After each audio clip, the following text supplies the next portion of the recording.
M Kunhikannan വടകരയുടെ രണ്ടാമത്തെ കഥാസമാഹാരം പ്രകാശനം ചെയ്തു. MLA KK രമ ഉദ്ഘാടനം നിർവഹിച്ചു. കവി വീരാൻകുട്ടിയിൽ നിന്നും ഇസ്മായിൽ കല്ലറയ്ക്കൽ പുസ്തകം ഏറ്റുവാങ്ങി. എം കുഞ്ഞിക്കണ്ണൻ വടകരയുടെ രണ്ടാമത്തെ കഥാസമാഹാരമായ ഒടുവിലത്തെ കത്ത് പ്രകാശനം ചെയ്തു. ചടങ്ങ് വടകര MLA KK രമ ഉദ്ഘാടനം ചെയ്തു. സമൂഹത്തിൽ ഇന്ന് നിലനിൽക്കുന്ന പ്രശ്നങ്ങൾ പരിഹരിക്കുന്നതിന് ഇത്തരം പുസ്തകങ്ങൾ സഹായിക്കുമെന്ന് അവർ പറഞ്ഞു.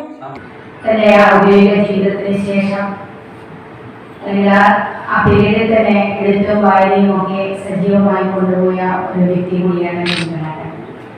അതിനുശേഷം ഈ എഴുത്തിലേക്ക് വളരെ സജീവമായി വരുന്നത് നമുക്ക് കാണാൻ സാധിക്കുകയാണ്. രാഷ്ട്രീയ പ്രവർത്തനം, സാമൂഹ്യ പ്രവർത്തനം, എഴുത്തും ഒരു സാമൂഹ്യ പ്രവർത്തനമാണ്, ഒരു രാഷ്ട്രീയ പ്രവർത്തനമാണ്. ആ എഴുത്തിലൂടെ സമൂഹത്തോട് സംവദിക്കാൻ സാധിക്കുക എന്ന് പറയുന്നത് വളരെ നല്ല കാര്യമാണ്. കവി വീരാൻകുട്ടി പുസ്തകം പ്രകാശനം ചെയ്തു. സാഹിത്യകൃതികൾ ജനഹൃദയങ്ങളുടെ സ്പന്ദനമാകണമെന്ന് അദ്ദേഹം പറഞ്ഞു.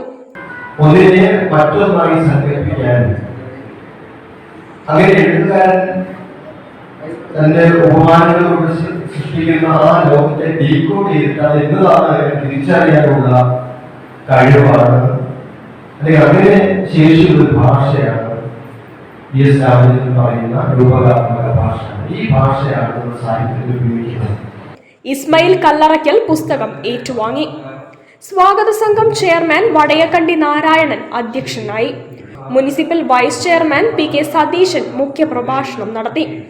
ഇസ്മായിൽ ചില്ല പുസ്തക പരിചയപ്പെടുത്തി. കവി സരസ്വതി ബിജു കവിതാലാപനം നടത്തി.